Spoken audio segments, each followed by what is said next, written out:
Hi there guys, back out again for another kit review, military kit. Today we're going to be having a look at the humble poncho. So as we all know, the poncho is a wearable waterproof item of clothing, but there are other uses for it. I've got three ponchos for you to look at today. First one here, it's got a bit of staining going on, but this is the British Army so-called 1958 pattern. It's actually made in the early 70s, but it was used with the 58 pattern webbing, etc. It's pretty much the only proper poncho the British Army ever had, and it's long since gone out of service. You can pick these up for about 40 quid, but they are very sort of noisy, and they're quite thick and heavy as well, these. And you will get some stain and things like that because they are getting on a bit now. The next one there then, that is I think it's a Combat UK poncho, just a cheap sort of airsoft grade poncho. It is supposed to be ripstop, but it's not anything like military grade ripstop because it already has ripped on me just there, which you wouldn't get with a proper one. But still, it's quite a good thing. It's quite light, and it's quite packs away very small. So the next one then is over here. I've just set this one up here as a bit of a lean-to configuration, and this is the Dutch Army poncho. It's actually very good. This one is proper military grade ripstop fabric, pretty strong, also lightweight and packs away very small, and it also has over there attached to it its own little stuff sack, which is very handy. The hood here then, that would be screwed up and you'd use the cordage there to tie it up into a bit of a ball, or you can put something in it and have it pulling out like that. It's like extra guy line. Okay, so the next one there, this is kind of like the plough point. Not very well done. Didn't help myself today by not bringing any pegs, so I'm having to improvise a bit, so apologise for that. It's also pretty windy as well. So that's basically a very quick shelter. You can get in there. These things are around the 6 feet long, so you can quite easily curl up inside that. This obviously can be done with just one bungee cord or any cordage just round one tree. So the last option for a shelter that I'm going to show you today is this. It's I'm going to call it the taco. If you've ever seen Helicon, they do a swagman roll. This is basically the same idea. All of these ponchos shown you today have got poppers or press studs along the two sides, so you can attach them together to make a big long tube. It's difficult for me to show you, but that is what it is.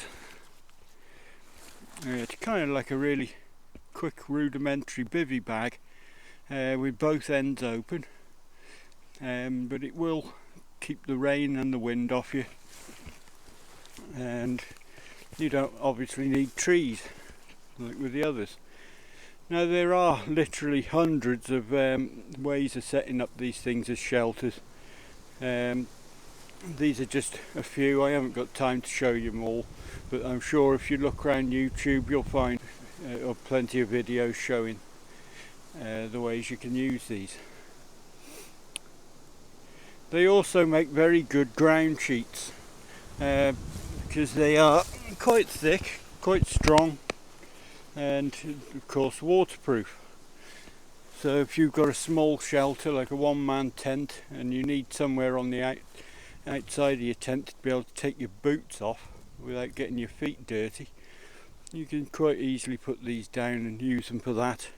Or in the case where I've got the Hungarian Zelt barn, it hasn't got a fitted ground sheet, These almost fit perfectly in one of those. So of the 3 ponchos you see here then, which one's the best option? The British one, as I say, it is the most expensive. It's also very well made, very strong, so quite heavy and bulky.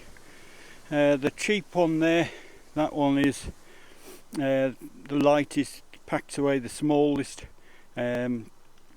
not particularly strong, but it'll do for, you know, single use or, you know, not many uses. The Dutch one is by far the best because it is cheap and it's very strong. It's proper military grade, as I said.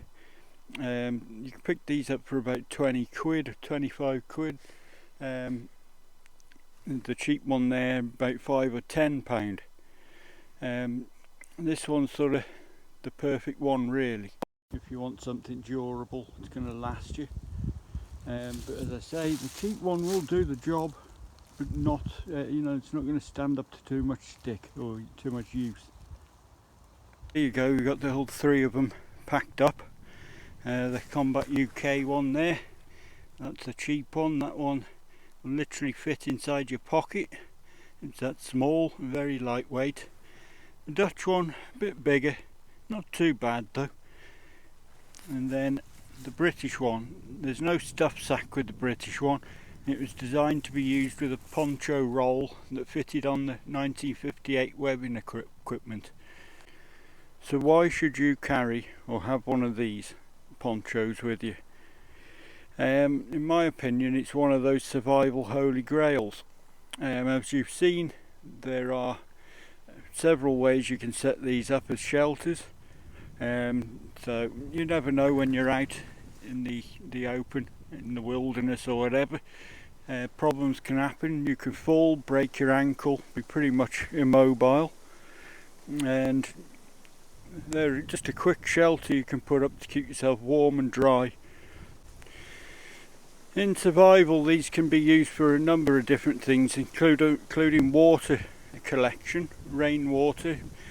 Dig a small hole, put the poncho in there, and then let the rain collect in it overnight. That'll get you a drink. I believe solar stills can be used. These can be used for those as well. So whenever you're out for a walk, recce in a wild camp, you know, going checking out somewhere new, or just going walking in the hills or anything like that, you should have some basic survival equipment with you. We're going to have a look now at some of those things. So these here are some of those basics you really should be carrying.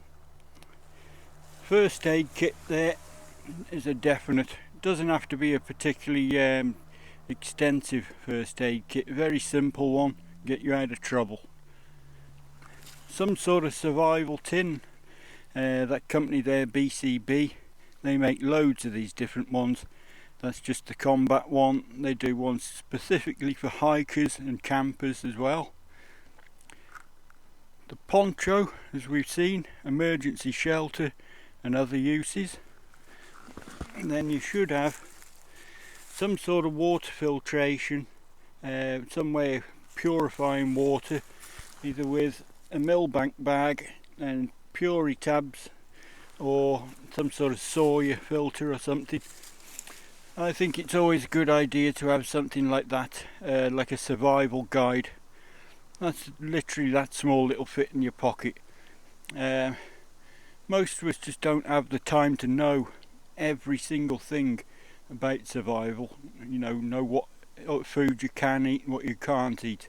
These survivalist people on TV, that's their job, that's their life, they're living. They have to know about it. Just carrying something like that with you can just save you a lot of time. It doesn't really take much space up or no extra weight. It tells you everything. There's some really detailed drawings and things and descriptions in there. So that's the basics then, what you should have. The survival tin there, you should have some fire starting equipment, matches, tinder, things like that. That one in there's got a small knife. It's got some rabbit snares and things like that for hunting for food. So that's basics, and I think the poncho deserves its place alongside these items.